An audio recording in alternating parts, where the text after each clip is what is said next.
Welcome everyone to NSTA Web Seminars, putting the NGSS Evidence Statements to work in your classroom. My name is Flavio Mendez, and I'm Senior Director for the NSTA Learning Center here at NSTA. We're happy that you are here with us tonight, and we're very excited to be working with Achieve on this program tonight. I'd like to introduce our presenters, Peter McLaren, Betsy and Patrick Goff.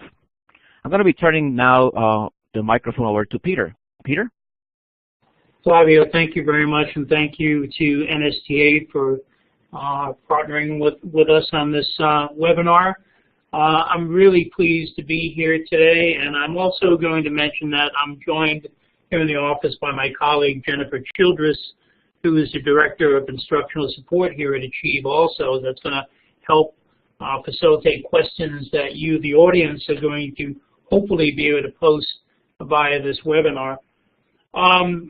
What I'd like to do is really just talk about some of the big questions that we are going to be exploring today. And obviously up on the screen, I hope you all see those there right now, the big question is, what are the NGSS evidence statements? And then how can these evidence statements be used to support student learning? And finally, what are some things to look out for when using evidence statements? Those three questions are going to be explored, but at the same token, we want to make sure that you're part of that voice. So these are questions that we're designing the webinar around, but we also love to be able to hear what you are thinking there where you're sitting at your desk or at your computer. A little bit about the organization that is working with NSTA. As you probably know, with the NGSS, there were 4 partners involved with the development: AAAS, the National Research Council, NSTA, and Achieve. And Achieve is a nonpartisan, as you can see, a nonpartisan, nonprofit organization. But if I can summarize without reading the screen, what Achieve is trying to do is support states in their quest to be able to help with the college and career ready agenda.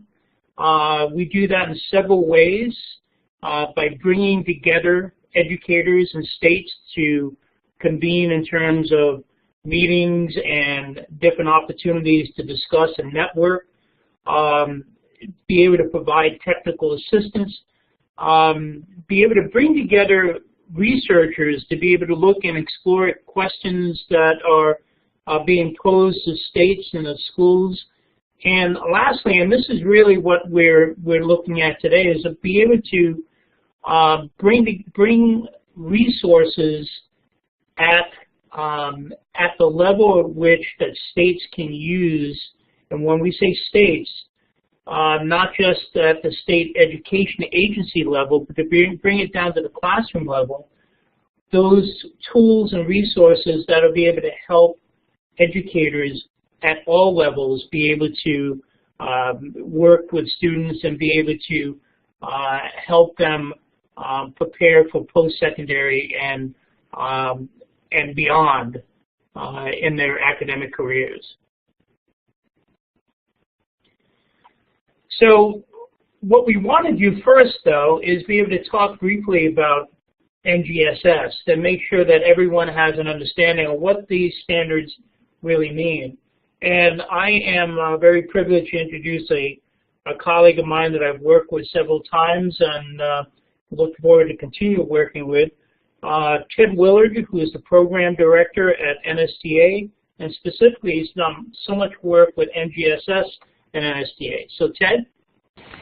Thanks, Peter, and thank you for everyone being here tonight. I'm going to do a spiel that some of you who've seen other web seminars are somewhat familiar with, just giving you a little background about the standards. As Peter just mentioned, there are 4 organizations that were engaged with the standards, and you've heard him talk about Achieve. The others were the National Academy, the American Association for the Advancement of Science, and I'm slightly biased here, but I'll even say in front of our colleagues from Achieve, my favorite NSTA. I hope they won't hold that against me. But there was a 2-step process here in developing the standards. You had the development of the framework for K-12 science education that was then used to develop the NGSS. And NGSS is designed as a set of standards that has influences on curriculum, instruction, assessment, pre-service education, and professional learning. So let's look at that first piece, the framework, which came out in July 2011. If you haven't looked at the framework, I think everyone involved with NGSS would say you've got to go and look at it. There's no excuse not to. You can get a free copy from the National Academies Press as far as a PDF. You can also go to the NSTA Press and order a copy. The real headline here is 3 dimensions. We have science and engineering practices, cross-cutting concepts, and disciplinary core ideas. And these 3 different dimensions are integrated together, and I'll show an example of that in a moment. The first piece here, the first dimension of the science and engineering practices, these are the things that scientists do in order to develop a better understanding of the world around them, of the phenomena we see. And they're also what students should be doing in the classroom as they develop their own understanding of the world. And it involves things like asking questions, developing and using models, analyzing and interpreting data, constructing explanations, engaging in argument for evidence. The second dimension is cross-cutting concepts. And these are ideas or concepts in science that are not unique just to chemistry or biology or physics or geology, but cut across all those different disciplines, hence the name, cross-cutting concepts. So things like patterns, cause and effect, systems, structure and function, again, that scientists use and that haven't always been made explicit in instruction, but can be really powerful once you understand them. And the last piece, the puzzle, disciplinary core ideas, are things that are familiar probably to us for years in science. Life science, physical science, earth and space science. One thing that is new in some ways for NGSS is that engineering and technology have been made as a full partner here with the other disciplines. And each of these disciplines drills down into some finer and finer grain sizes and then down to some very bulleted statements that are still very important and powerful ideas in science. The concept of an NGSS is not to learn everything under the sun, but to learn the ideas that really provide utility in looking at the world. So all of those different dimensions and outlines that I just described here were outlined in the framework. That leads us then to the standards themselves, and Achieve basically was the coordinator and worked with a group of 26 states who are the really ultimate drivers of the development of this. These 26 states, shown in blue here, each had teams that reviewed the standards, provided feedback through several different public and private drafts, and worked with 41 writers. And this map here shows you where the writers were scattered around the United States. So this was really sort of a national effort to develop these standards, and some of the best and brightest minds in place working on it. As of today, we have 14 states plus the District of Columbia. It's really tiny there, but you can see the little green spot there, have adopted the standards. Our newest one we should be all celebrating is Iowa, just a week or 2 ago. And so this together right now represents more than 3 in 10 of students in the United States are in one of the states there that have formally adopted the standards. So what do the standards themselves look like? Here is an example, a middle school performance expectation. The piece here, this is what is meant to be assessed. And so we've got an example, develop and use a model to describe how the total number of atoms does not change in a chemical reaction, and thus mass is conserved. So that performance expectation is what is ultimately to be used to develop assessments that will check what the level of achievement students have had. But this performance expectation is written in such a way to probe at the different pieces here. So there is develop and use a model. That's one of our practices. There's the total number of atoms doesn't change in a chemical reaction, and thus mass is conserved. And so, which pulls directly from this bullet for the disciplinary core ideas. And then the idea that matter is conserved because atoms are conserved is brought into this piece. So it goes and assesses all of these different elements. It is important to note that what the performance expectations, though, are not meant to tell a classroom teacher or a school or a district, you must do this particular activity or have students do these things.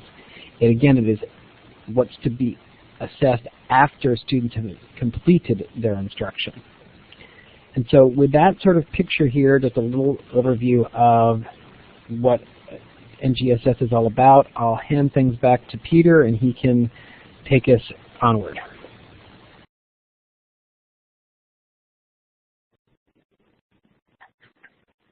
Thank you, Ted. And before we get started and introduce the first speaker that's going to take us through this journey of exploring NGSS evidence statements, we'd like to be able to open up a poll. And if you look at this slide here, how much time have you already spent looking at the NGSS evidence statements? And notice over in the chat box, several of you have already commented that you had a chance to look at some of them, but we really like to get an idea from the audience. So at this point, I'm going to ask Flavio to open up the survey and be able to let people enter in the choices based on the A, B, C, or D. Flavio?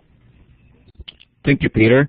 The poll voting buttons are open, and you can find it on their, just underneath your photo on the participants window there.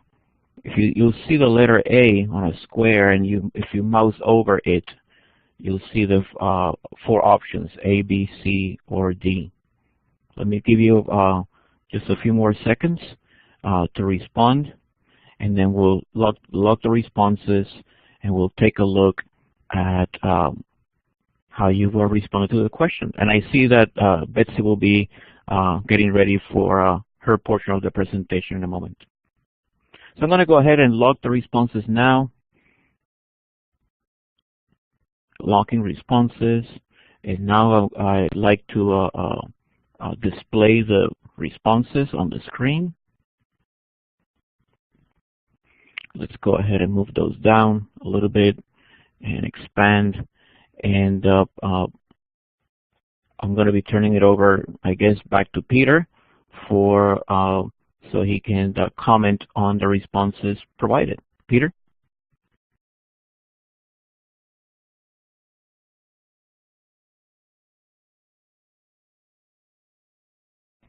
Peter, please turn on your mic. I'm sorry. How about now? Can you hear me okay? Yes. Yep. Thank you. Very good responses throughout. Thank you for responding to the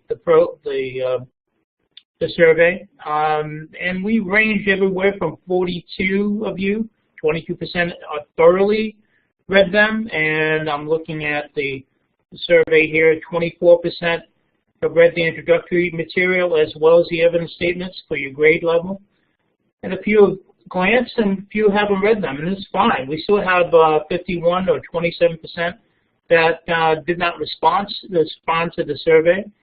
That actually opens up a really good opportunity for our 2 speakers. The first of our speakers, Betsy O'Day, a colleague of mine that I was very proud to be part of the NGSS writing team with her. She is an instructional coach at Hallsville Missouri, in the public schools there at the Hallsville, Missouri. Her background is in elementary education, but she's also one of the people that worked on these evidence statements. So I would like to introduce Betsy and hand over the microphone. Betsy? Thanks so much, Peter. I appreciate the intro. As Peter said, I am an instructor. I actually teach 4th and 5th grade science as a science specialist. And so I want to go through with you some of the aspects of the evidence statements. We hope in this to better familiarize you with the evidence statements themselves and how they can be used by a variety of audiences to inform both instruction and assessment. So, as Ted reminded us, the performance expectations in NGSS integrate the 3 dimensions of science education: the practices, the practices, the cross-cutting concepts, and the disciplinary core ideas. Notice that in a rope, each of these strands singly is not near as strong as the 3. So integration, this can help you remind you that integration is very, very powerful in instruction and assessment for our students. So just as we expect the instruction to be 3-dimensional, we also expect that assessment will be 3-dimensional. So the question becomes, what does a 3-dimensional student performance look like? The evidence statements will provide detail on how students will use both the practices, the cross-cutting concepts, and the disciplinary core ideas together.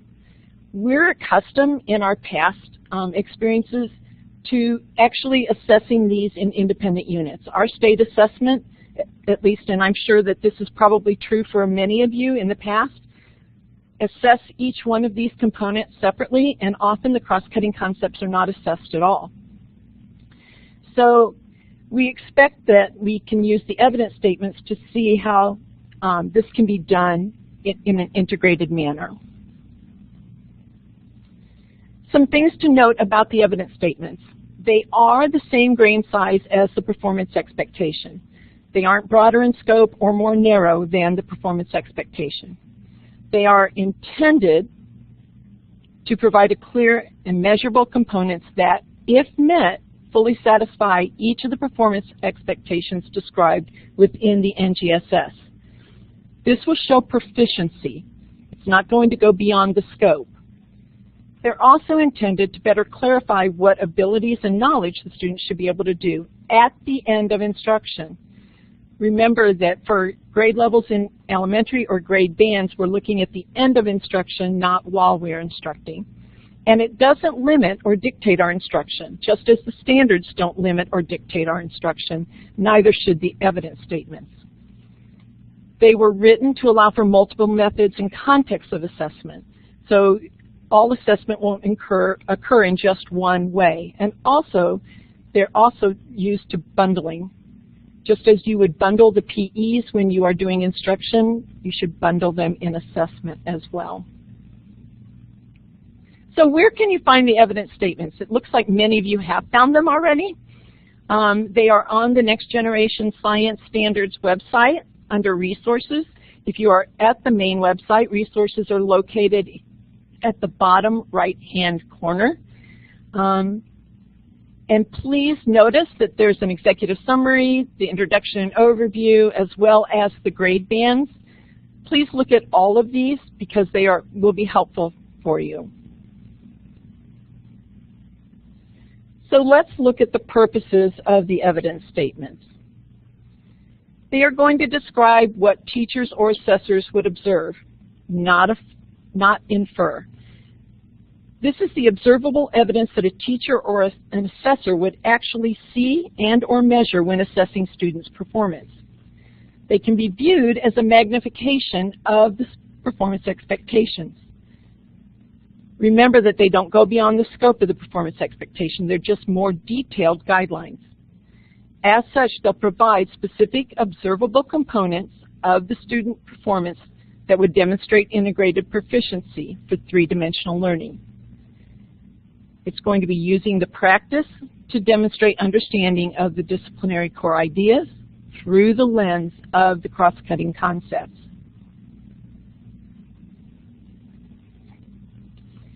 They will serve as supporting materials for the design of assessment.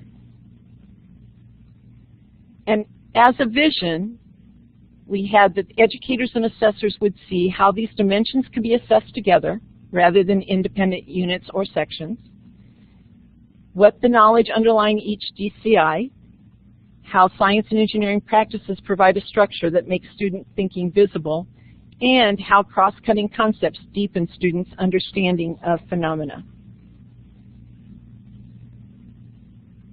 So let's look at the content of the evidence statements. They will convey the intent of the PE in the context of the foundation boxes. So we'll look at an evidence statement here pretty soon that will show how the foundation boxes are brought into it. It will include the bullets from all 3 dimensions. If there's mathematical formula that students need for performance on the PE, it will call out what that formula should be. It will show all of the three dimensions, the practices, the DCIs, and the cross-cutting concept. Again, I know I've said this before, but it's not going to go beyond what's included or implied in the DCI and performance expectation. This does not mean that instruction can't go beyond it, but the assessment, the evidence statements will not. And it will only include the details that are absolutely necessary to understand the DCI and PE. Remember, there's many details that are in this. It's like a magnification.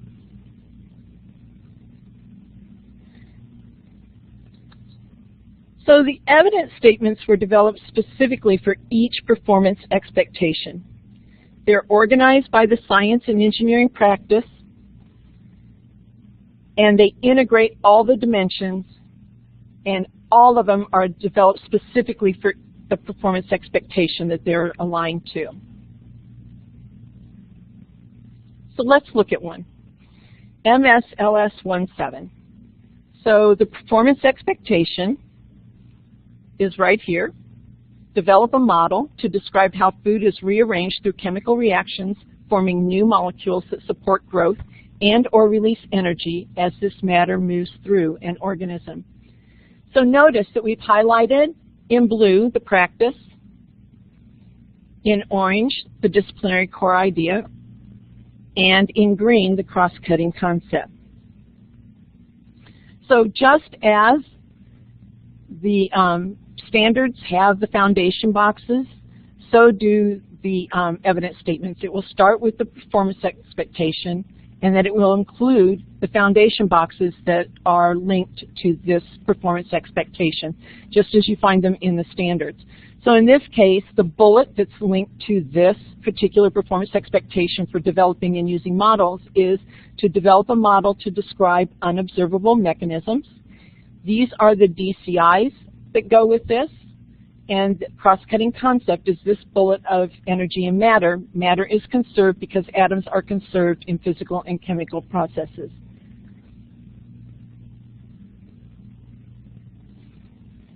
Underneath the performance expectation with the foundation boxes, then you will find the observable features that a student should exhibit at the end to be proficient.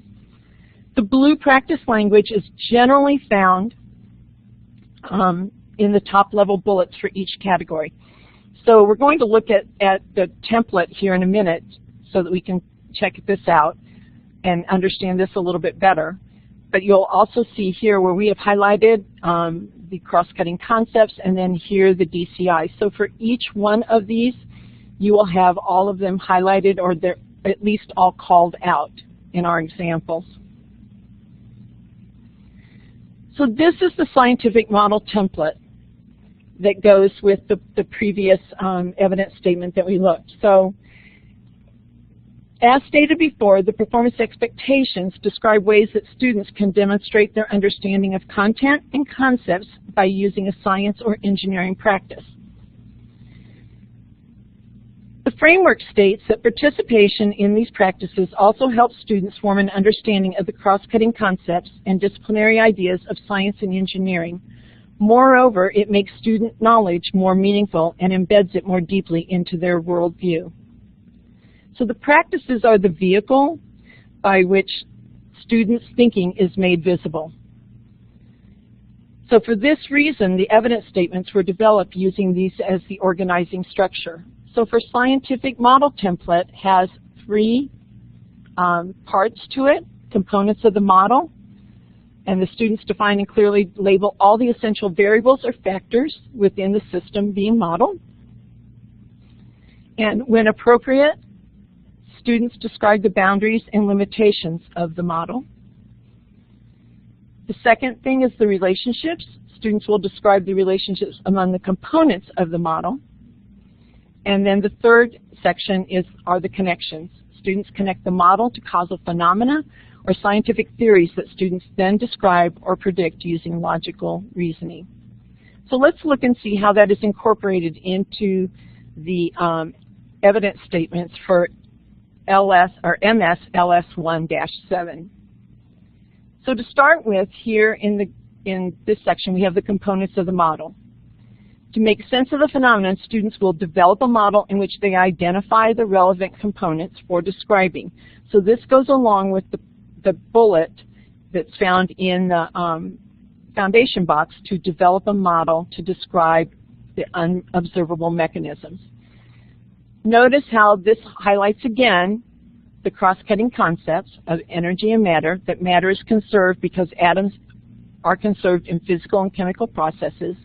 And then the orange pieces are the elements of the disciplinary core ideas that are called out for the components of the model. If we move on, we'll see that we've added the relationships. And here we're asking students to identify and describe the relationships between those components that they had previously. So these components, molecules of food, which are complex carbon-containing molecules, oxygen, energy that is released or absorbed during chemical reactions between food and oxygen, and new types of molecules produced through chemical reactions involving food, are then connected here. So they will, during cellular respiration, molecules of food undergo chemical reactions with oxygen, releasing stored energy, and the atoms in food are rearranged through chemical reactions to form new molecules. This shows how the cross-cutting concept lens is applied to those components and relationships. And then the third area of connections uses the model to describe the phenomena or the scientific theory. So the number and type of each type of atom being the same before and after chemical reactions, indicating that the matter ingested as food is conserved as it moves through an organism to support growth. All of these are features that we would see the student actually include in assessment in order to be proficient.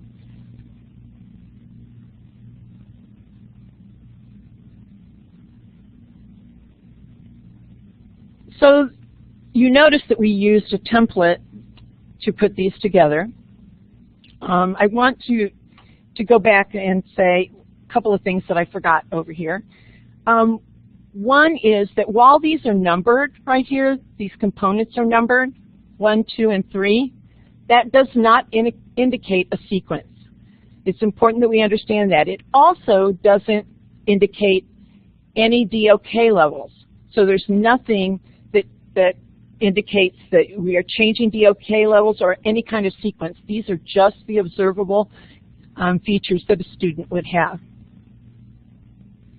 In addition, the language used in the evidence statements is meant for adults. This is not language that students are expected to know and master. Proficiency in the performance expectation is not shown by a student regurgitating the evidence statement. Also note that words like describe, and I'll show you here, to describe, are used instead of something like mention or discuss, so that it's not implied that there are oral presentations. Students can describe in a variety of ways, through pictures, diagrams, dramatic interpretation, or kinesthetically, or multimedia applications are just a few examples in which students can use to describe what they see. So, asking and evaluating questions template. The template's in the appendix, and all these templates we've found in the appendix of the evidence statements won't necessarily align in their entirety with a particular set of evidence statements. So if we go back and we look at this template right here, it's not specifically aligned necessarily to this because it's pulling out the bullets that are in the foundation boxes. The templates describe only the general observable features of each practice. So in this case, this is the template for asking and evaluating questions. And this is the defining problems template. These are the general features by which each one of the evidence statements that use these practices were built off of. And these are only shown for the end of grade 12. So when you look at the appendix F and you have those grade banded bullets, you need to consider that those will be included in each specific set of evidence statements.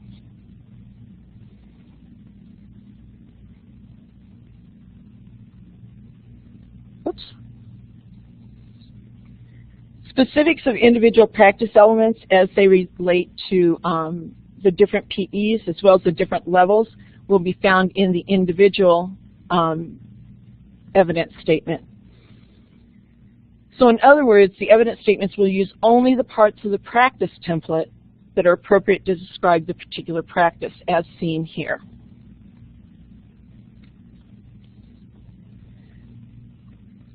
As educators, we're very busy, and we often want to get straight to the meat of our work so that we can get the task done because we have a lot to do. It's tempting to go straight to the evidence statements themselves for your grade level or your grade band. I recommend that you use all of the resources available to you when planning instruction and assessment. Things like the NRC framework, the appendices for NGSS, particularly the practice and the cross-cutting concept appendices, and the front matter for the evidence statements, because they will outline for you and assist you in integrating all of the dimensions and in your instruction and your classroom assessment.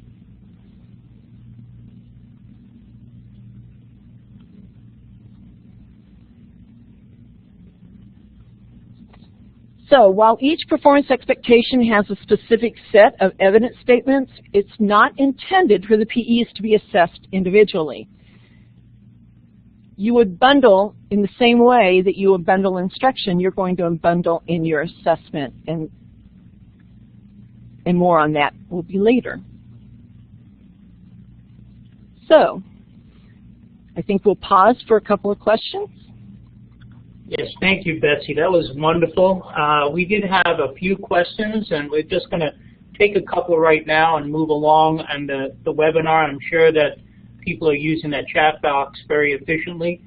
But one question that did come up, can the evidence statements be used as a checklist to document student performance?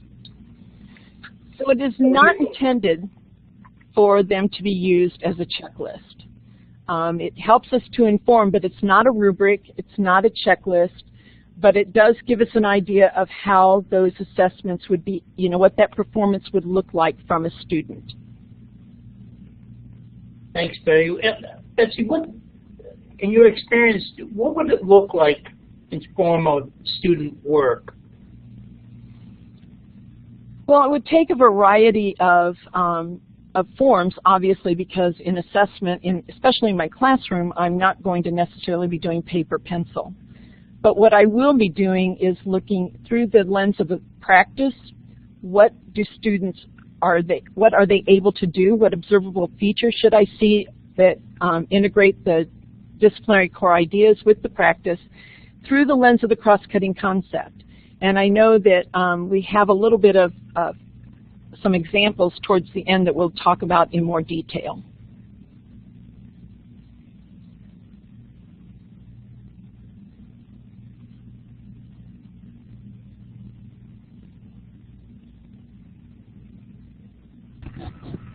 Yeah, I think your mic is off. In the interest of getting moving along, let's look at our next survey, and I'm going to turn this over to Flavio. Flavio? Well, thank you very much, Peter. The next survey, I'm going to go ahead and get the poll buttons here visible. Okay, and we have a question that has 5 possible answers, A through E. The question is, who is online? And this is a question that will get things rolling for our next presenter, Patrick Goff. Patrick, like to know, are you elementary, middle, high? Are you a school level science supervisor or a district or state level science supervisor? Please use the poll voting buttons that appear under the participants window right underneath your name. There are 4 squares. The one all the way to the right has the letter A. on it. If you mouse over that letter A, you'll see the possible answers A, B, C, D, and E. Choose one of those. I'll give you a few seconds here, and we'll display the results of the question. If you, however, don't find your particular role, please do add that to the chat window. Remember that the chat can be saved after the program ends, so if you like to connect with others or continue the conversation with others, feel free to save the chat just before you exit the program tonight. Let's go ahead and get those polls locked, those polling responses locked.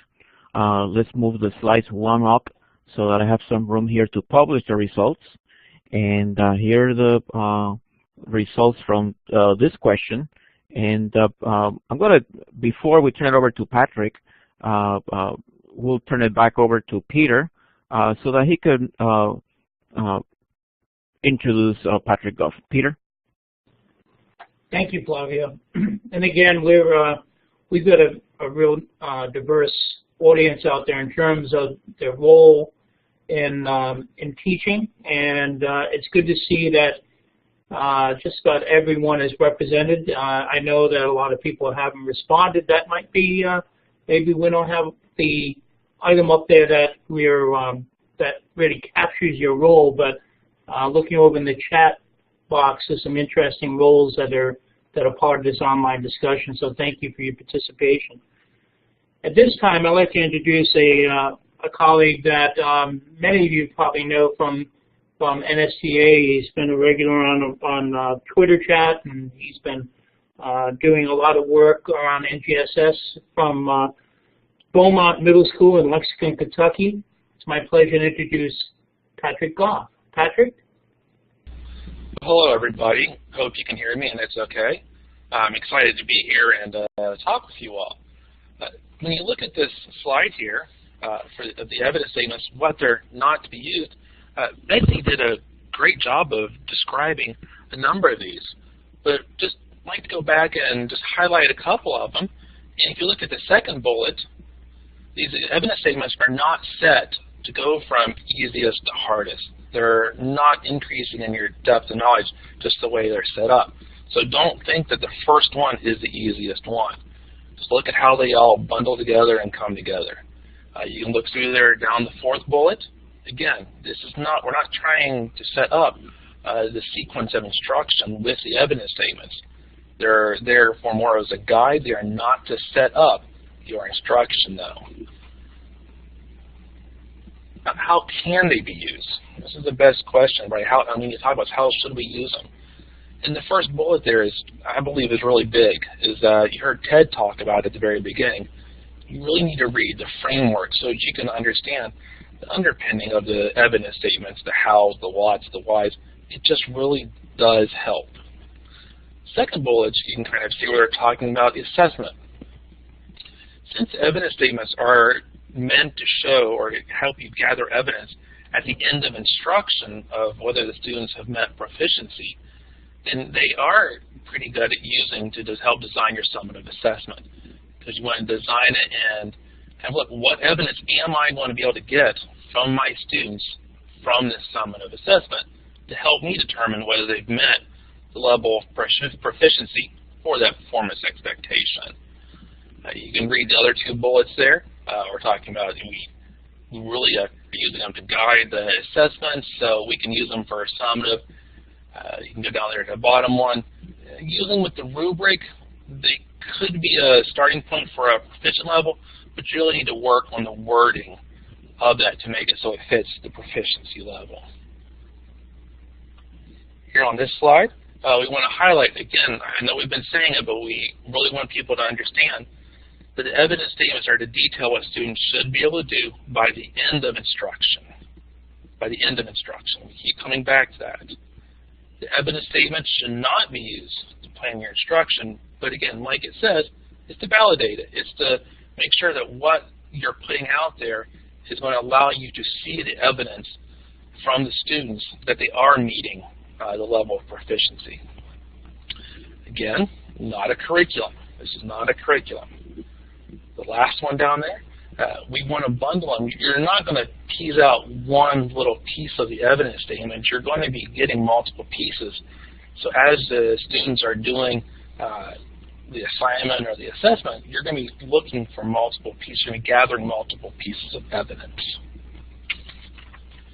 Now, we're talking on bundling here. This is a simple bundle that we kind of put together. If you take a look at it, we've put a life science performance expectation with a physical science performance expectation.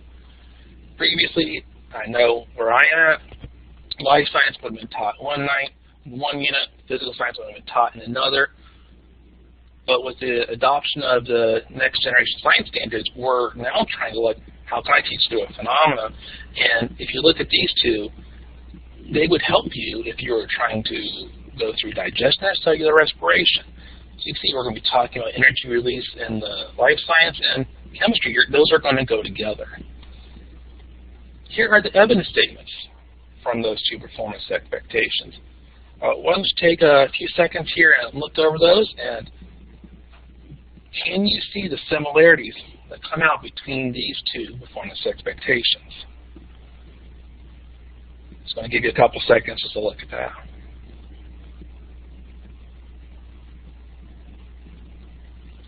Well, here on this slide, you see we've highlighted some of the similarities. We're going to be talking chemical reactions.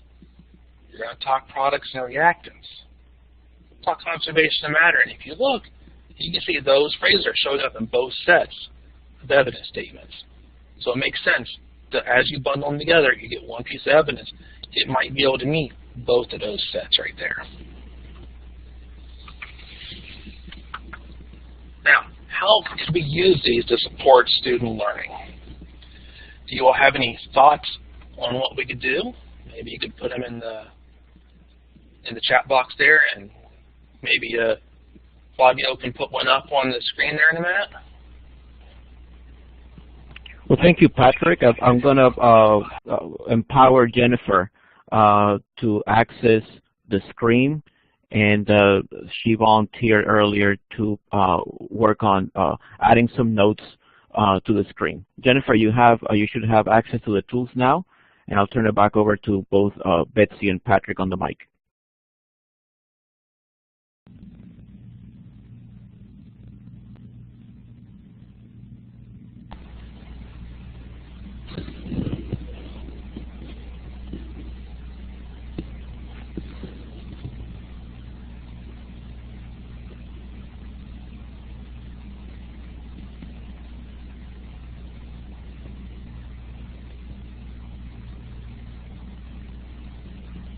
Okay, you have the access back, Jennifer.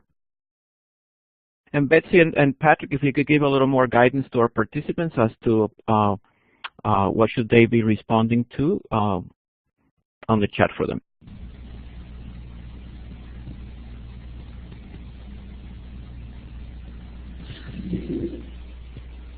From what you've heard so far about the evidence statements, how do you think you could use them in your instruction?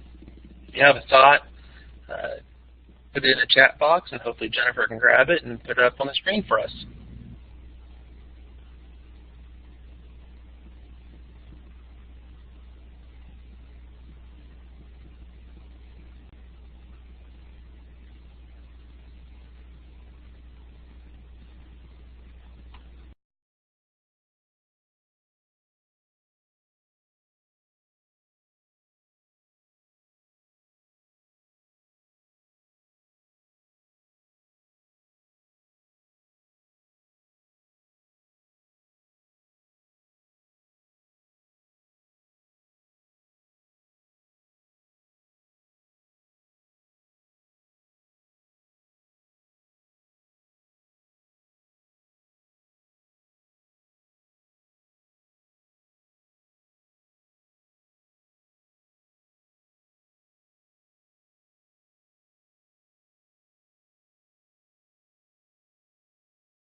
Well, it looks like we got quite a few up here on the screen now.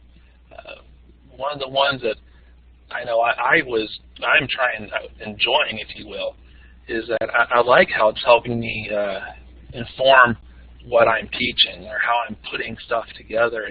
I like that idea. It's not telling me what to do. It's informing me on what I am doing. It's helping me better analyze the assignments that I'm using. Are they really helping me to help the students to be able to show me at the end of instruction with the evidence that they're moving towards proficiency for that performance expectation? I do like that one. Defining common expectations for students. Okay, that's a good one too. The reverse planning, for sure. For sure, that second one there to help reverse planning. I think if you go with that backwards design of go ahead and look at the end of your instruction and design your summative assessment with the evidence statements in mind, then start working backwards as to what assignments or tasks will help the students to be able to show that evidence again. I think that's a really good one. And there's quite a few on there. So we're going to go ahead and move forward into an example of a unit that I was working on recently for later this fall. We are working on a unit around, in 8th grade, that's the grade level I teach, 8th grade, around natural hazards. So my group was trying to figure out, we started off with what performance expectations can we put together in a bundle. And these are the two that, to us, made sense. You can see it on the screen under number 1. These are the two performance expectations.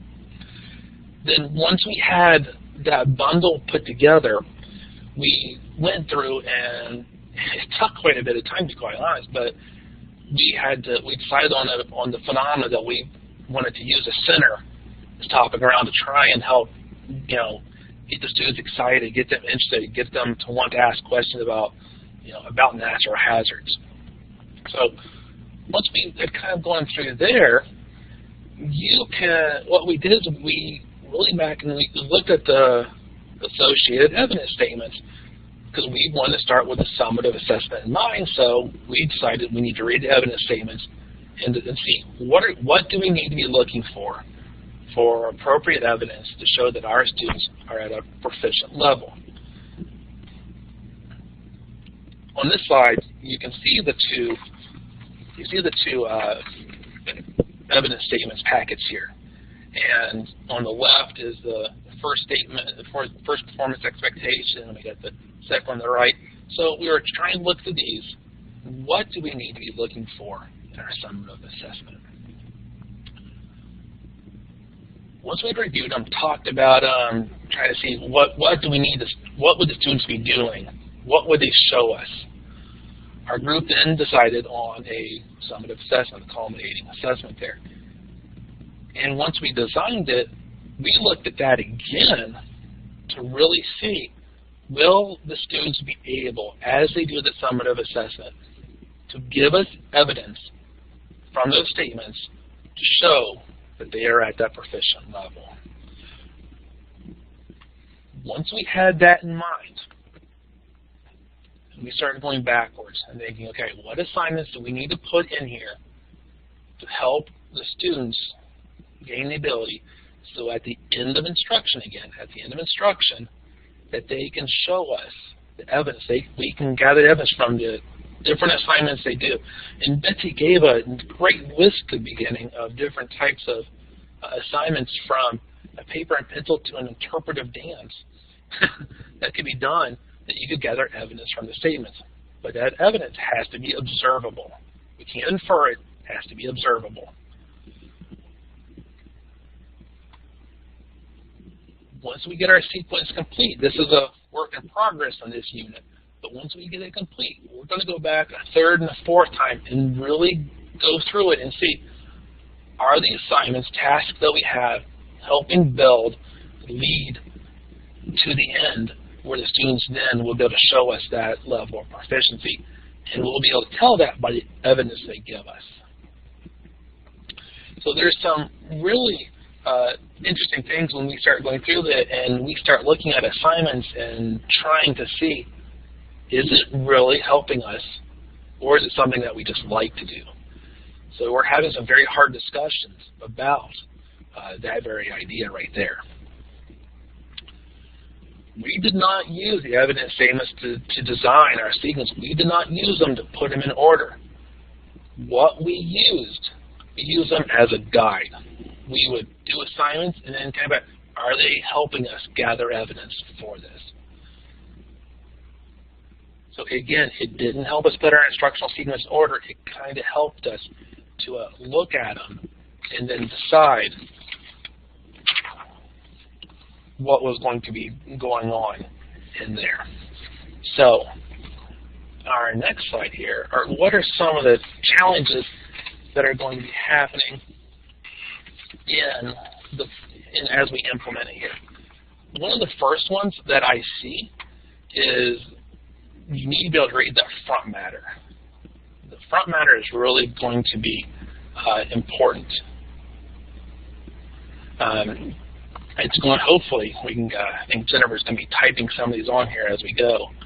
But you're really going to read that overview, and it'll just help you get to what's going on with that, with the evidence statements. A second challenge that I see is taking the time to be intentional in planning, to not use them as a guide. We don't want to fall back on the evidence statements as this is what I need to teach. Remember, it's not a curriculum. And the third challenge that I see is making sure that the evidence I collect really meets what the evidence statements are asking for.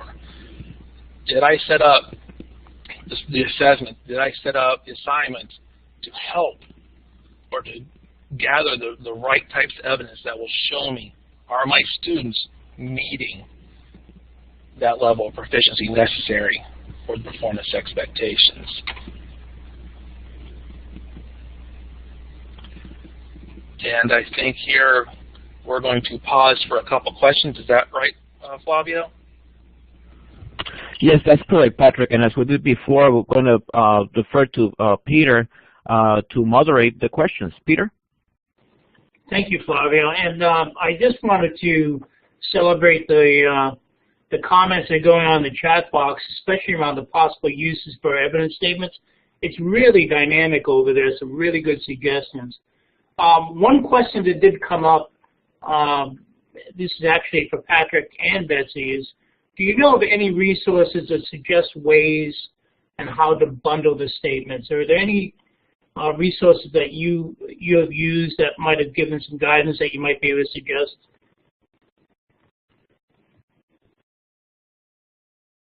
For bundling the performance expectations or bundling the evidence statements?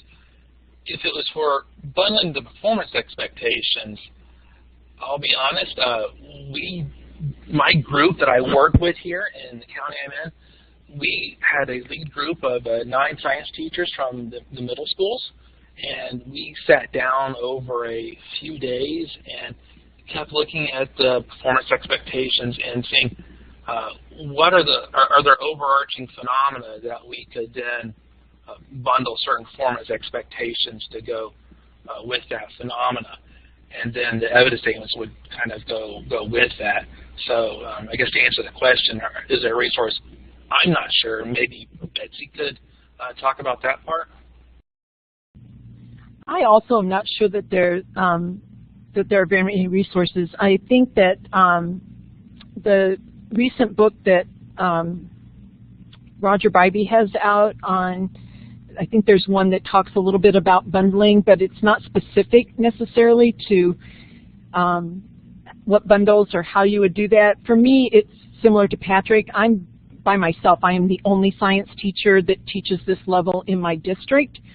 So I rely on other people for me to run things by and just my own ideas. And honestly, some of my best ideas come in the shower when you're not thinking and all that water's going down, but where I just kind of mull it around for a long time and then something begins to coalesce for me. And if I try it and it doesn't work exactly as intended, then I rethink it and start again. But I can't say that I am familiar with any specific resources that addresses specific bundles. Thank you both. And that Ted Willard actually posted the in the chat box the URL to Roger Bobby's Translating the NGSS for Classroom Instruction. That's a great suggestion.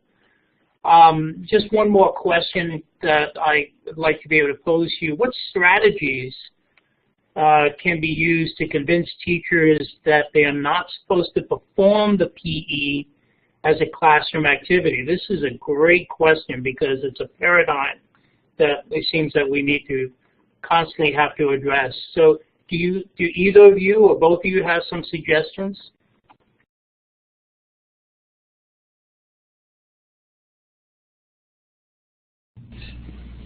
Just to make sure I understand the question correctly, it's what strategies to for teachers so that they do not use the PE as a classroom activity. Is that what you're trying to get at? Yes, thanks, Betsy. You know, what we always talk about is that the performance expectations are very, very, very dense. They're an outcome. They're at the end of instruction. Maybe not so much strategies, but in your own work, how have you been able to inform people that you work with that the performance expectations are not something you're going to be able to do in a lesson, but more importantly as an outcome? Any thoughts you wanted me to share with that? Well, I think that if we examine the performance expectation itself and all the foundation boxes and what it would take to get a student to that point, they begin to realize that can't be done as a classroom activity. There are lots of things that build towards that performance expectation or the bundling of performance expectations that you've determined. So it is really important for students to be able to build their understanding. You can't expect them to just have it immediately. They have to build that on prior knowledge and confront their preconceptions and their misconceptions as they go along.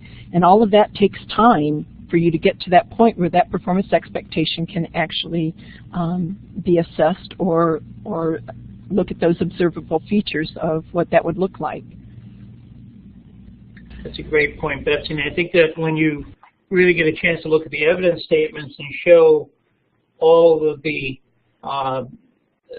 components that make up that performance expectation, I think the more that teachers spend time in exploring the evidence statements, the more understanding there's garnered that these are outcomes. These are something that are going to have to build instruction towards and be able to find or look for evidence along that way. But thank you for that response. Yeah, as I was just going to add, I think both of you answer real well. We've been working in my district for a while with trying to help our teachers understand that. And I think the biggest thing is kind of what Betsy said, when you sit down as a group and you start looking at what it would take for the student to meet that performance expectation by the end of instruction, the teachers start to realize it won't be able to be done in one day. We've been working on this for a while now. We're still still having that discussion, and probably will for a little while. But I think that through the conversations we're having, we're starting to hear a change in tenor among teachers in my district. It's just it's time to get used to how we are going to implement now with these performance expectations.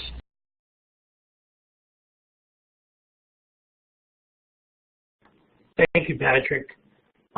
Let's move this on a little bit, and this is really going to be a question that we're going to let Betsy talk about how is this different in grades K through 5. Betsy?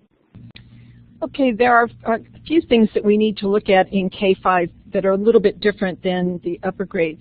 While students in the later grades are also develop their understanding through observable phenomena, the emphasis in later grades does shift to more complex phenomena and to unobservable mechanisms in scientific theories.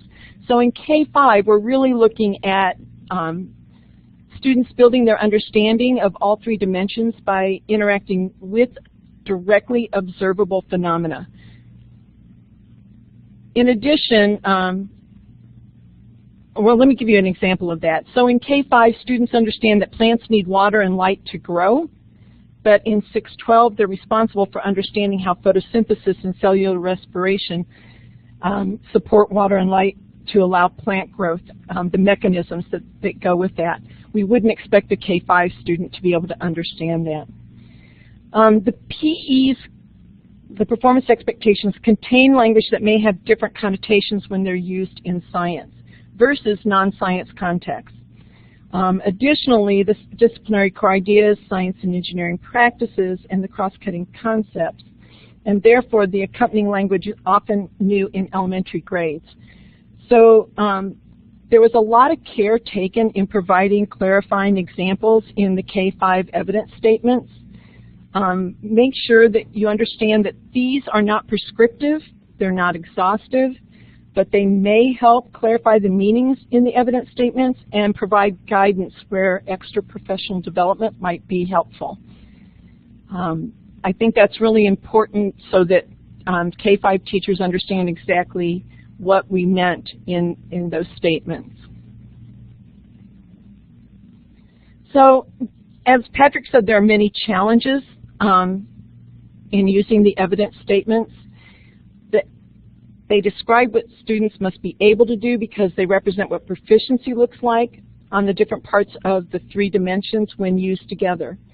But in practice, instruction, and assessment, we use many different, appropriate, and combinations of practices, cross-cutting concepts, and disciplinary core ideas, so that by the end of instruction, students have had ample experiences with all aspects of the three dimensions. So in instruction, we aren't necessarily looking at just those practices, just those cross-cutting concepts and disciplinary core ideas in the performance expectation. We are using different combinations, and I think that sometimes we forget that we need to look at a bunch of different ways to put those together in order to build student understanding. And it will be a challenge to use both the existing evidence statements for your grade level and grade span and the practice template in the appendix to inform your classroom instruction. Again, we've said this before, it's not a checklist for student performance. It's a guide for the observable features, and it does serve as a model for integration of the three dimensions in both instruction and assessment. So looking at a classroom example at the elementary level, and this is really some ideas that I have not completely fleshed out. My process in using the evidence statements to inform my instruction is very similar to Patrick's. As part of my instruction bundling the performance expectations in energy, I have a section on electrical currents that builds towards the PEs for PS3-2, make observations to provide evidence that energy can be transferred from place to place by sound, light, heat, and electric currents, and PS3-4 that apply scientific ideas to design, test, and refine a device that converts energy from one form to another. So within that instruction, I have a lesson sequence in which the students will develop and refine a model to show energy transfer by electric currents to lights, buzzers, and motors while identifying the circuit as a system. So I have integrated different practice and cross-cutting concept with the DCIs. In this case, I'm integrating the practice of developing and using models with an element of the disciplinary core idea, the transfer of energy by electric circuits, and I'm using the lens, the cross-cutting lens of systems in this case.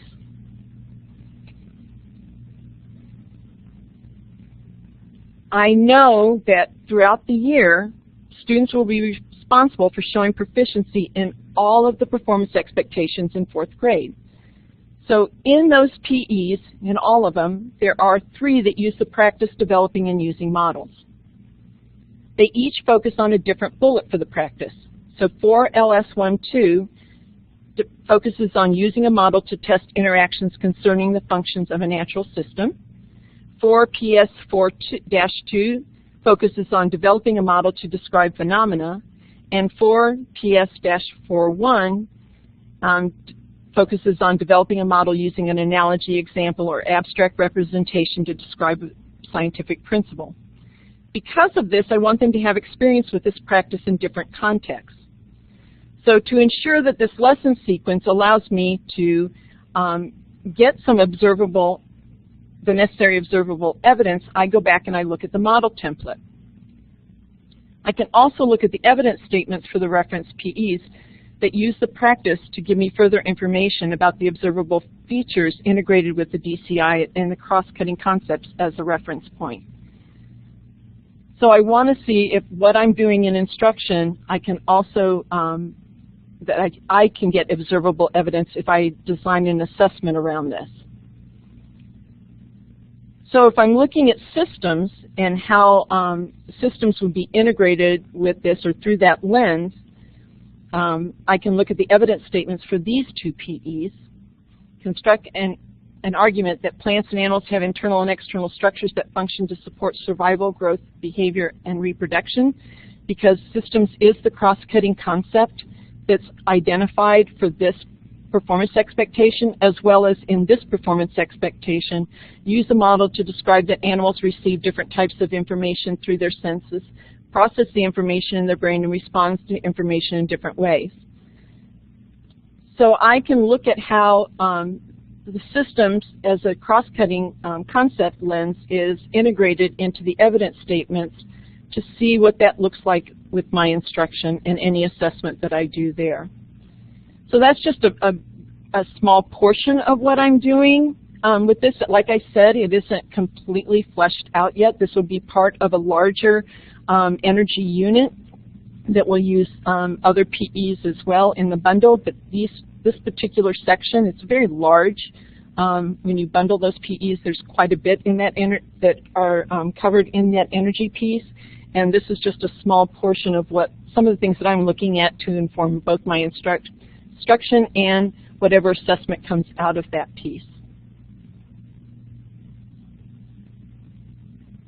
So I think now what we're going to do is look at how comfortable do you feel about using the evidence statements in your planning. Now I know this is a work in progress still for me. Even though I've been working with them for a while, I'm still trying to figure out all of the nuances and use them appropriately. So we'd like to know how you feel. And Flavio, I'm going to let you take this one from me. Well, thank you, Betsy. I just gave the access to the markup tools to our participants, and I'm asking them to use one of those clip arts as we practiced earlier tonight, and place it where appropriate. Not all comfortable, somewhat comfortable, or extremely comfortable with regards to the question about how you feel about the evidence statements. Thank you, Betsy. I'm going to turn it back to you for commentary on our participants' response. Okay. We are definitely running the gamut between not at all comfortable to somewhat comfortable, and with not very many people or any people feeling all the way over on the right-hand side. And to me, that's okay. I'm still in that somewhat comfortable position myself. And I think what this is going to take is a lot of practice and a lot of discussion and a lot of thinking about what we do and how we do it. All of this is new to all of us. Just implementing NGSS in our instruction is new, and I'm finding that I think about new things and different things all the time. So I would like to know, I know that you probably have questions about them, especially if you're not feeling at all comfortable, and let's see what we can find out from you all as far as what you think about that as well, or what questions you might have.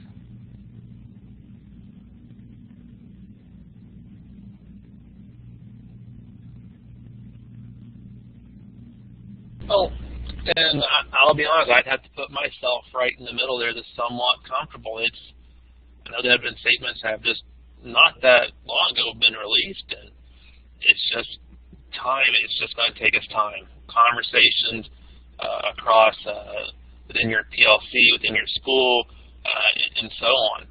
But let's go ahead and go through the summary here, and you can see that the evidence statements, they're a new resource. They're going to be very, very useful in helping us determine the proficiency level of our students. So it's going to help us get that evidence to see that. The second one, big statement here is that this is not your curriculum. This is not a lesson-by-lesson plan. They are not telling you this is what and how to teach. These evidence statements are showing you this is what you should be gathering from your students. And lastly, again, they work best when we bundle them. Try not to tease them out one at a time. The bundle will work better. And I believe now I'm going to turn it back over to Flavio for a couple questions, maybe. Well, thank you, Patrick. And as we've done before in this program, I'm going to ask Peter to help us with moderating the questions. Looking at the time, it's 7:43 in the East Coast. Peter, we could probably use 7 to 8 minutes on questions as appropriate from our participants. And after that, we encourage everyone to stay all the way to the end so you can complete the survey for the program. Peter? Thank you, Flavio. Some great questions coming up, and again, the chat box has just been really a great medium to monitor. One that we really looked at that we thought was interesting for Betsy and Patrick. How do we think about formative assessment if evidence statements are for the end of the year? So by that, I'm thinking about with using formative assessment and evidence statements' role in formative assessment. So if we're thinking about evidence statements at the end of the year, what role would formative assessment play in that? Patrick, Betsy? Certainly in the electric currents, that example that I gave you, I'm really looking at formative assessment there, and what kind of evidence would I be looking for in that formative assessment for my students using those practices and that in the context of those DCIs with that cross-cutting concept as a lens.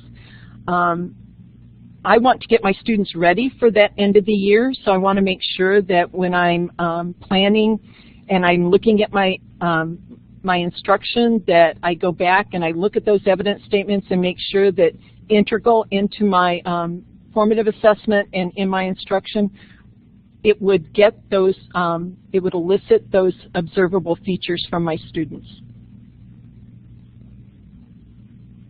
I don't know if that helps or not. Patrick, do you have anything to add to that? Well, I'll be honest, that's what I was thinking, Betsy. I mean, it's just what will your formative assessment, what will it show you? What evidence does it give you to help you see how you're moving forward? But no, I think Betsy said it real well there. Thank you both. That was a great response. And you know, when we talk about assessment, always when assessment comes up, people automatically resource back to the state assessment. But formative assessment is really where the rubber meets the road. And I'm glad that. Thank you for that question, whoever posted that. Another question that came up, and this is specific to the evidence statements. Are the evidence statements for the end of the unit or the end of the year? That's a great question. Just going to get a little clarity on that. Betsy and or Patrick? The evidence statements, I would say, are more for the end of the instruction that you're getting for that performance expectation. You might be looking at it across multiple times through the year. So you might be looking at a performance expectation and under two or three different phenomena possibly, and you could be assessing it and looking for that evidence in multiple spots. So I would say, I'm not sure what Betsy would think, but I think it's going to be just when you're moving towards the end of that performance expectation, you're getting ready to do the summative assessment. One of the things that I've noticed with my students is that, and this may change as NGSS is used more, and they've had multiple exposures to practices in the context of DCIs. But I've noticed that my students take a while to really get adept at integrating those three dimensions and getting all of those observable features that we want to see out of them. So while I would love to say that it's at the end of instruction each and every time, sometimes it may be at the end of the year. Remember I said that for when we were looking at developing and using models throughout the year in 4th grade, there's several places in 4th grade where that's part of the performance expectation, and that's going to be developing their use of models, and their ability to develop them is and refine them is going to be developed all year long. So it would depend on where in the year that particular set of instruction comes and how much exposure they've had to using models with in different contexts and the ability to use it within a specific context. So I think the answer really for me is both. Sometimes it's at the end of instruction, and sometimes it's at the end of the year.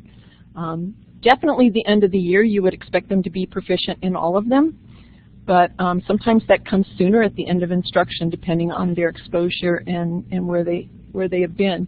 And again, I would say too that as I have students that have been using these practices over multiple years, that may change to always at the end of instruction, but for now, in my classroom right now with the students that have really only been exposed for a year or two, I'm not seeing that right away.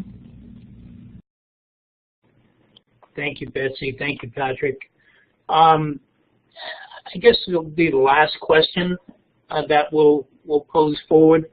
And this is really around the conversation we've just been having.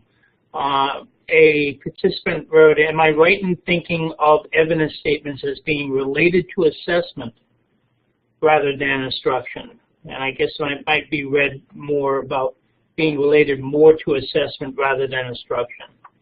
So your thoughts about that, folks?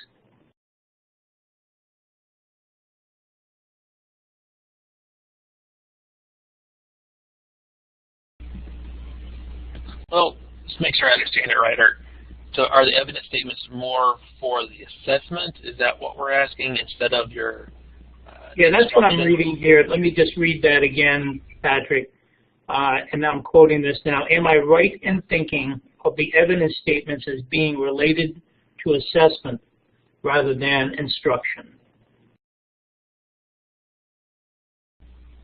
Well, I would say that the evidence statements are definitely, they're set up to help you design your summative assessment. Definitely, because that's going to be at the end of instruction, which is where we're aiming with the evidence statements. So it would help you, guide you, as we should say, in deciding when you build a summative assessment, what evidence is it going to give you from the student's going to be able to give you, so you can make that decision on level of proficiency, and then kind of work backwards and start seeing then what types of assignments would help get those students to be able to move forward through your instructional sequence to get to that summative assessment at the end. So I would, my thought would be that they would lean more towards the assessment, but Betsy might be able to speak better toward that than I can. No, I definitely agree with you, Patrick. It does. They are definitely designed for looking at assessment, but they are also very useful, like you said, for designing your instruction, so that as you're preparing your lesson sequences or your units, that you can look back and say, am I getting my students to a point where they can show these observable features? Thank you, Bill. One last question here that came up. We have to beg to be able to ask this question. How can you use evidence statements to create rubrics? Great question.